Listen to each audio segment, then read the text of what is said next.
You might imagine that my experience would only strengthen my faith, but what I saw completely changed the way I viewed Islam.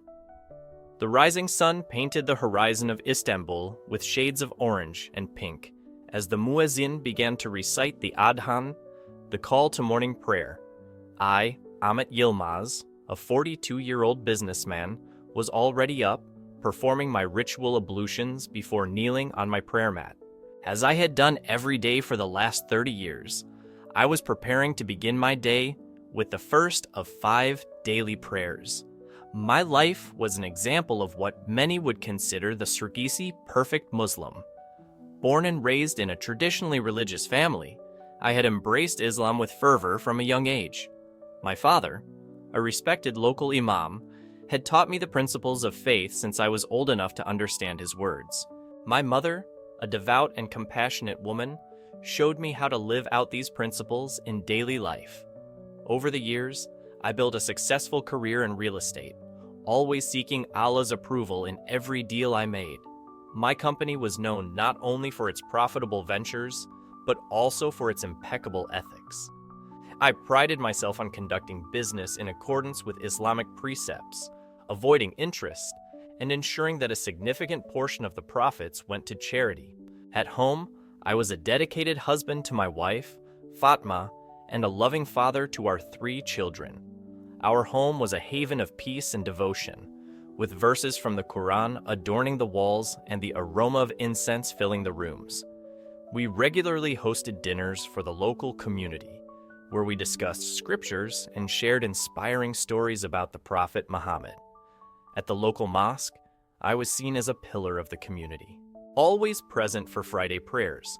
I often led Quran study groups and actively participated in charity projects. My neighbors and fellow Muslims viewed me as an example to follow, someone who lived his faith fully and without hesitation. Yet, behind this facade of perfect devotion, a growing emptiness began to form in my heart.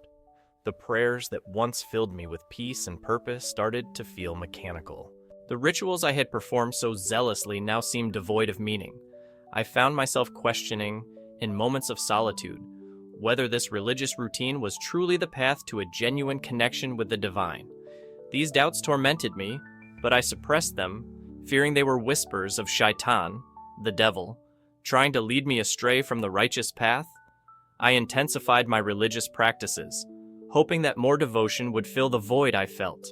I started observing voluntary fasts beyond Ramadan, increased my donations to charity, and dedicated even more time to studying the Quran. Externally, this renewed dedication only served to solidify my reputation as a model of Islamic virtue. Internally, however, the pressure to maintain this perfect image began to consume me. I felt like an actor on a stage, playing a role that no longer resonated with my inner being. It was in this state of internal conflict that fate decided to intervene dramatically. On a seemingly ordinary Tuesday morning, I was on my way to an important business meeting. My driver and I were casually discussing the day's plans when, suddenly, a truck lost control around a curve ahead of us. What followed were seconds of pure chaos and terror. The impact was violent and instant. The deafening sound of twisting metal and shattering glass filled my ears. I felt my body being thrown forward and then to the side, the force of the collision turning everything around me into a blur. Amid the chaos, one thought crossed my mind. Allah, am I ready to meet you? And then, everything went dark. The world around me disappeared in the blink of an eye. The intense pain I had expected to feel never came. Instead, I was enveloped by a sensation of lightness and peace I had never experienced before. It was as if all the weight of the world, all the worries and anxieties I carried, had simply vanished. I opened my eyes, or at least I thought I did, and found myself floating above the accident scene. Down below, I saw my car completely destroyed, a twisted mass of metal and glass. Paramedics were rushing back and forth, their tense faces reflecting the gravity of the situation. I saw my own body, motionless and bloody, being pulled from the wreckage. A part of me wanted to scream, to tell them I was fine, that I was up here watching everything. But there was no panic, no fear, just a strange feeling of detachment, as if I were watching a movie about someone else's life. Suddenly, I felt a force pulling me away from the scene. It wasn't a physical sensation, but something deeper, as if my very essence was being drawn by something beyond my understanding. I expected to see the bright light that so many people describe in near-death experiences. I expected to hear the voices of loved ones who had passed on, or be greeted by the angels who, according to my faith, were supposed to guide me to paradise. But none of that happened. Instead of the welcoming light I had imagined, I was enveloped by a vast, cold void. It wasn't darkness, nor light, but something indescribable. It was like being suspended in space, but without stars to guide me. The sensation was both frightening and fascinating. In that state of suspension, I began to sense a presence. It wasn't Allah, at least not the Allah I had imagined and worshipped all my life. It wasn't a benevolent father figure, nor a stern judge weighing my actions. It was something more, a vast, incomprehensible consciousness that seemed to permeate everything around and within me. Without words, without images, this presence began to communicate with me. It was as if deep truths were being imprinted directly onto my soul. I saw my life unfold before me, not as a linear sequence of events, but as a complex tapestry of choices, consequences, and connections. I saw moments where my religious devotion had been genuine, moments of true connection with the divine that transcended rituals and dogma. But I also saw the countless times when my faith had become a mask, a performance to gain the approval of others and appease my own fear of divine judgment. The presence showed me how I had become a prisoner of my own reputation as a pious man. I saw scenes from my life where I had ignored opportunities to show true compassion, too busy maintaining appearances of righteousness. I remembered moments when I harshly judged those who didn't follow religious precepts as rigidly as I did, forgetting the mercy I so often preached. My charitable acts, which I believed were pure, were exposed in their true nature. I saw how many times I had performed them more for social recognition than out of a genuine desire to help. The vanity I had tried to deny was there, as clear as day. The most painful revelation was realizing how I had neglected the essence of love and human connection in the name of blind obedience to religious rules. I saw moments when I had refrained from hugging my children or comforting my wife, fearing that displays of affection might be seen as weakness or a lack of moderation. This experience didn't last seconds or hours. Time seemed meaningless in that state. Each revelation was like a wave, washing away years of conditioning and leaving behind a painful but liberating clarity. When I thought I could endure no more, I felt the presence envelop me in something I can only describe as unconditional love. It wasn't the love of a God for his creation, but something more fundamental, as if it were the very essence of the universe.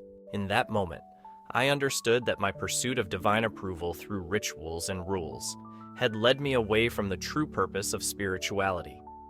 The connection I sought wasn't in a set of practices, but in the ability to love and connect genuinely with all beings. With this understanding came a deep sense of peace, but also a sense of responsibility. I knew that if I returned, my life could not continue as before. I would have to find a way to live this truth, even if it meant challenging everything I thought I knew about my faith and my place in the world. And then, as suddenly as it had begun, the experience ended. I felt myself being pulled back, as if a cosmic elastic band was bringing me back to my body. The last thing I felt before regaining consciousness was an overwhelming sense of gratitude for the chance to see beyond the veil and a determination to honor that vision for the rest of my life. Returning to consciousness was like emerging from a deep, vivid dream. The sounds of the hospital, the constant beeping of heart monitors, the low murmur of voices, and the soft hum of medical equipment gradually penetrated my awareness. My eyes opened slowly, blinking against the fluorescent light above me. The first thing I saw was the face of Fatma, my wife. Her eyes were red and swollen, evidence of many tears shed. When she realized I was awake, her face lit up with a mix of relief and joy. "Alhamdulillah," she exclaimed. "Thank Allah, you're back with us, my love." My children were there too, their young faces marked with worry and sleeplessness. I could see the relief in their eyes when I weakly smiled at them. The room was filled with flowers and cards, silent testimonies of the community's support during my ordeal. The doctor entered shortly after, Sayais, explaining that I had been in a coma for 3 days. He talked about the severity of my injuries, about how it was a miracle that I had survived. He used medical terms that I barely understood, but what was clear was that my recovery was considered nothing short of miraculous. As the doctor spoke, I noticed the local imam, Sheikh Abdullah, standing silently in the corner of the room. His face was a mask of gratitude and reverence. As soon as the doctor finished, he approached my bed. "My brother," he said, his voice choked with emotion, "Allah has truly blessed you. Your survival is a sign of His infinite mercy. The entire community has been praying for you day and night." I knew it was expected of me to agree, to express my gratitude to Allah for my miraculous survival, but the words stuck in my throat. How could I explain that what I had experienced was so far from the Islamic expectations of the afterlife? Instead, I simply nodded weakly and closed my eyes, claiming exhaustion.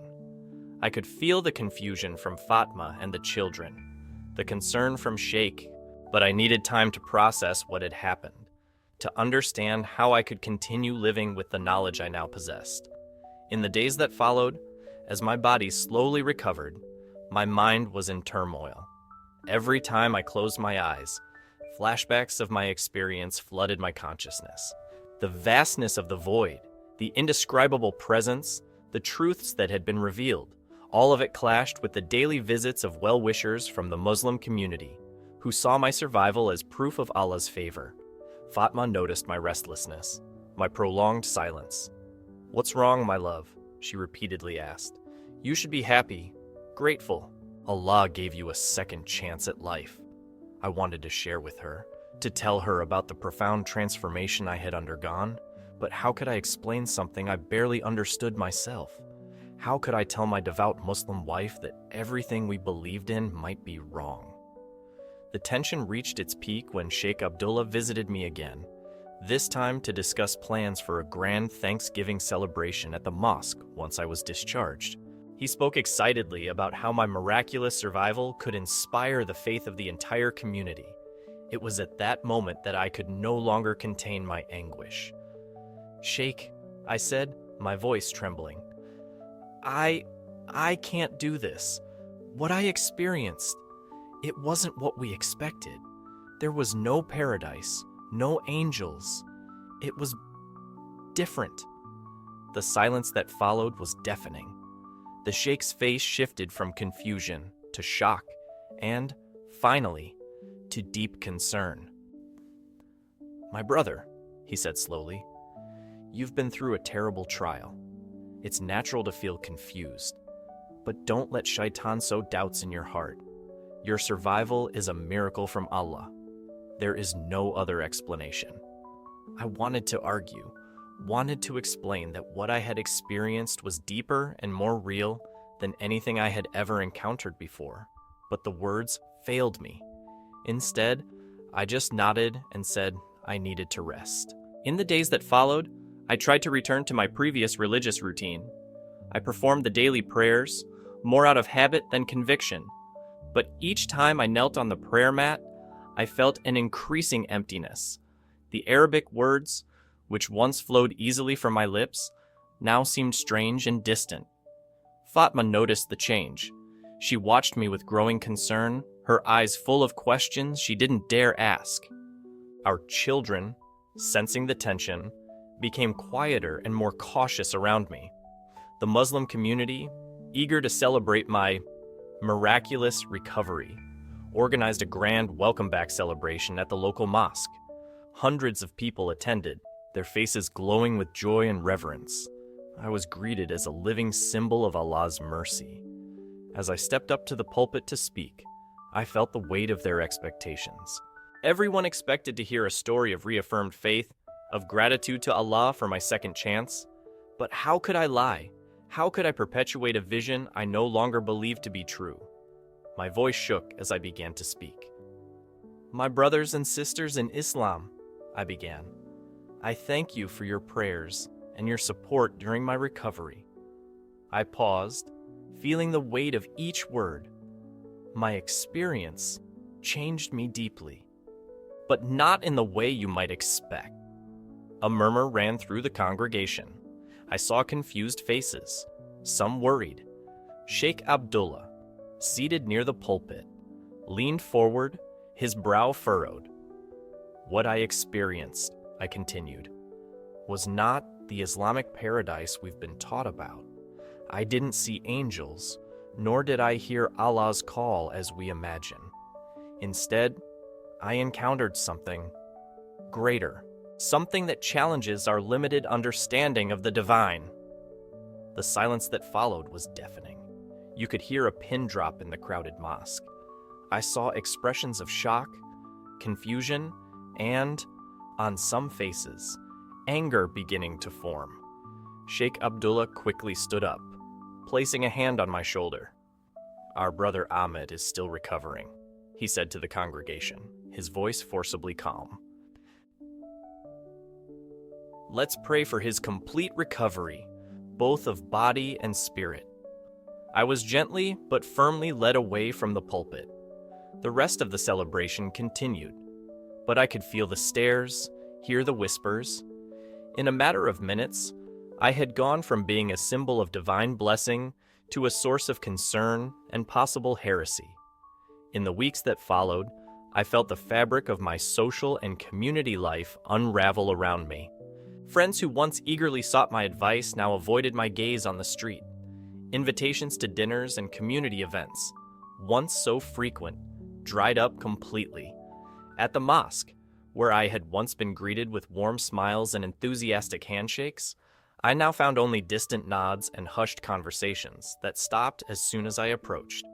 The local imam, Sheikh Abdullah, made several attempts to bring me back to the right path, as he put it.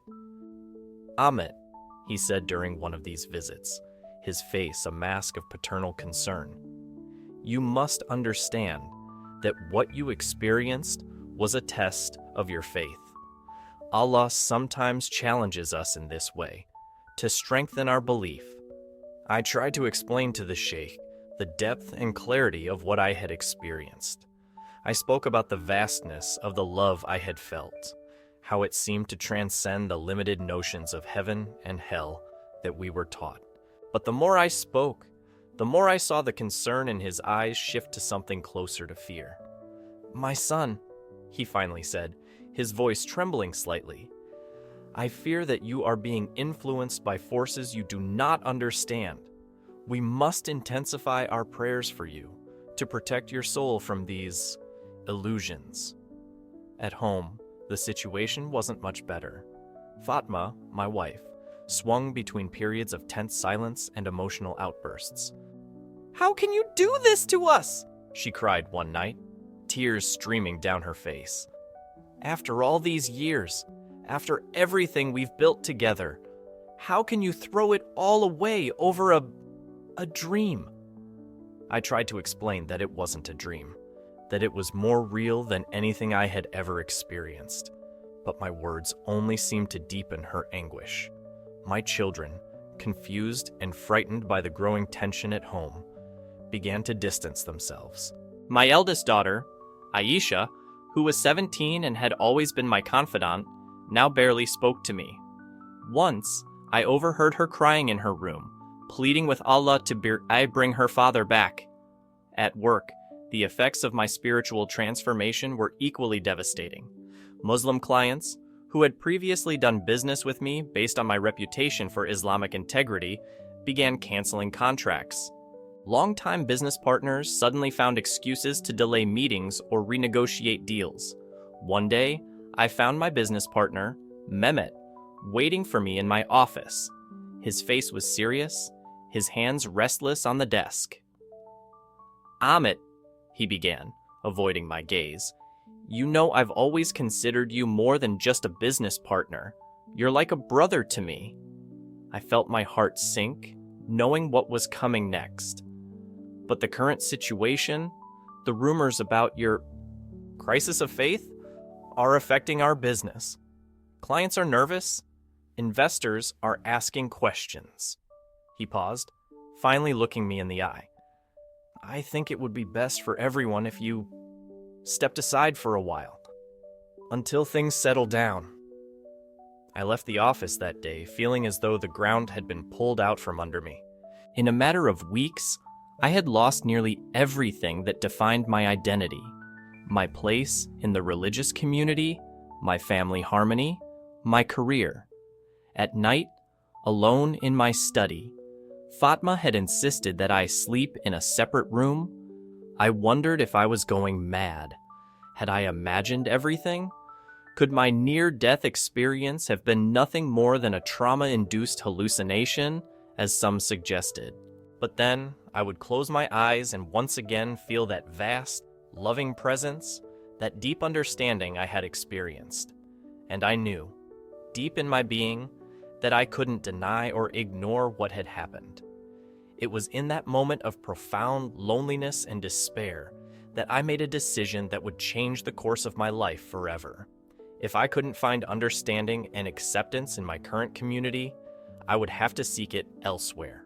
I needed to find others who had gone through similar experiences, who could help me make sense of what had happened and what it meant for my life moving forward.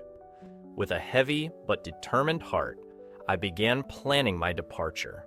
I knew that leaving everything behind, my family, my community, everything I knew, would be the hardest thing I had ever done. But I also knew I had no choice. My search for truth and deeper understanding had only just begun. In the dead of night, with just a suitcase containing a few clothes and personal items, I left the home that had been mine for 2 decades. Every step away from my previous life was painful, but also liberating. I left a letter for Fatma and the children, explaining as best I could my need to leave, begging for their forgiveness and understanding. My first destination was Istanbul. The vibrant, cosmopolitan city seemed like the perfect place to start my search. There, amidst the mix of cultures and beliefs, I hoped to find others who had experienced something similar to what I had. In the first few days, I wandered the streets of the city, feeling utterly lost. The magnitude of what I had left behind sometimes hit me with full force, leaving me breathless and questioning my sanity. But then I would remember the depth and clarity of my experience, and it gave me the strength to keep going. It was in a small bookstore in Beyoğlu that I found my first clue. While browsing through books on spirituality and near-death experiences, I was approached by the shop owner, an elderly man with kind eyes. "You seem to be looking for something specific," he said, his voice gentle and curious. I hesitated for a moment before replying. "I'm looking for answers." I had an experience that changed everything I thought I knew about life and death. The man studied me for a long moment before nodding slowly. "Come with me," he said, guiding me to the back of the shop. There, he introduced me to a study group that met weekly to discuss unconventional spiritual experiences. It was an eclectic group, made up of people from various religious and cultural backgrounds, all united by their transformative experiences. In that group, for the first time since my near-death experience, I felt I could speak openly without fear of judgment. I heard stories incredibly similar to mine, people who had experienced a reality beyond their traditional religious beliefs, who had felt a deep connection to something greater that transcended dogma and ritual. One woman, a former Catholic nun named Maria, shared how her near-death experience had led her to leave the convent and seek a more encompassing spirituality. A man, a former Orthodox rabbi named David, spoke about how his NDE had made him question everything he thought he knew about God and the afterlife. Their stories resonated deeply with me. Each account, each insight shared, helped validate my own experience and ease the sense of isolation I had been carrying. But it was Sophia, a transpersonal psychologist, who truly helped me begin to make sense of my experience. She introduced me to the concept of spiritual awakening and showed me how my experiences aligned with patterns observed in many mystical traditions around the world. What you experienced, she told me during one of our long conversations, isn't a rejection of your previous faith, but an expansion of it. It's as if you've climbed to the top of a mountain and suddenly can see beyond the valley where you grew up. Her words were like a balm to my wounded soul. I began to see my experience not as a betrayal of my Muslim faith, but as a natural evolution of it. The vastness and unconditional love I had experienced didn't deny the existence of Allah, but expanded my understanding of the divine beyond the limits of human interpretation. In the months that followed, I immersed myself in the study of various spiritual and philosophical traditions. I read about Sufi mysticism, Zen Buddhism, Jewish Kabbalah, and Vedanta philosophy. I attended meditation retreats, experimented with energy healing practices, and engaged in long philosophical discussions that lasted late into the night. Each new experience, each new insight, helped piece together the puzzle that my NDE had initiated. I began to see how all religions and spiritual traditions, at their core, pointed to the same fundamental truth that I had glimpsed. But as my understanding grew, so did my longing for home. I thought constantly about Fatma and the children, wondering how they were coping with my absence. I received a few brief messages from my daughter Aisha, the only tenuous connections I had left with my previous life. Her words, though often cold and hurt, were like anchors reminding me of where I came from. It was during a meditation retreat in the mountains of Cappadocia that I had an epiphany. Sitting in silence, watching the sunrise paint the sky in vibrant colors, I realized that my journey wasn't just about finding answers for myself. It was about finding a way to share what I had learned, to build bridges between the world I had left behind and the new understanding I had gained. With this realization came a renewed sense of purpose. I knew it was time to return home, not as the man who had left, but as someone transformed, ready to face the challenges that awaited me and, hopefully, to help others who might be going through similar spiritual crises. With a heart full of apprehension, but also hope, I began planning my return to Istanbul, to the family and community I had left behind. The road ahead would be difficult, I knew, but for the first time in a long while, I felt truly at peace with who I was and what I had experienced. The return to Istanbul was like diving into turbulent waters after months of floating in a calm sea. The city, with its graceful minarets and bustling streets, felt both familiar and strange. Every corner brought memories of the man I used to be, in stark contrast to who I had become. My first stop was our family home. Standing in front of the door, I felt my heart race. I took a deep breath, gathering courage, and rang the doorbell. It was Aisha who answered. Her eyes widened in surprise, and for a moment, we stood there in silence. Then, without warning, she threw herself into my arm, sobbing. "Baba," she murmured through her tears, "you're back." The reunion with Fatma and my other children was a mixture of intense emotions: joy, hurt, confusion, and relief. Fatma was reserved, her eyes revealing a storm of contained emotions. Our younger children oscillated between excitement at seeing me and uncertainty about how to react. In the weeks that followed, we worked hard to rebuild our connection. I shared with them, gradually, the experiences and insights I had gained during my journey. To my surprise and relief, I found in Fatma a more receptive listener than I had expected. Though she still struggled to fully understand my transformation, she showed a level of openness that gave me hope for our future together. Reintegrating into the community was a greater challenge. Many still viewed me with suspicion, some even with open hostility. But inspired by my experience, I decided to approach the situation with compassion and patience. I began hosting small discussion groups in our home, inviting people from different backgrounds to share their spiritual experiences. Slowly, these gatherings grew, attracting not just Muslims in crisis of faith, but people of all beliefs seeking a deeper understanding of spirituality. Sheikh Abdullah, initially skeptical, eventually became an unexpected ally.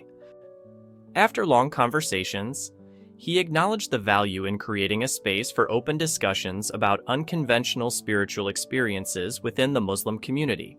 Over time, my work evolved into the creation of an interfaith study and support center for people undergoing spiritual transformations. The center became a beacon of hope for many Zens, a place where people could explore deep questions without fear of judgment. My near-death experience, which once threatened to destroy everything I loved, became the foundation for a new way of living and serving. I learned that true spirituality transcends labels and dogmas, and that love and compassion are at the heart of every genuinely divine experience. Today, years after that fateful accident, I see my life with a new perspective. The emptiness I once felt has been filled not with absolute certainties, but with a sense of wonder and a deep appreciation for the mystery of existence. Fatma and I have found a new balance in our relationship, built on mutual respect and acceptance of our differences. Our children have grown up with a broader view of the spiritual world, able to appreciate their Islamic heritage while remaining open to other perspectives. My journey has taught me that true faith isn't rigid or unchanging, but fluid and ever-evolving. It is a path of continuous growth, of expanding the heart and mind. And though the journey is not always easy, it is incredibly rewarding. As I watch the sunset over the Bosphorus, reflecting on the incredible journey that brought me here, I feel a deep sense of gratitude. Gratitude for the experience that changed my life, for the people who supported me along the way, and for the opportunity to help others navigate their own spiritual transformations. My story, which began with a painful rupture from everything I knew, has become a testament to the transformative power of unconditional love and the sincere search for truth. And while the future remains uncertain, I face it with an open heart and a renewed faith, not in dogmas or rituals, but in the vastness and beauty of the divine mystery that surrounds us all.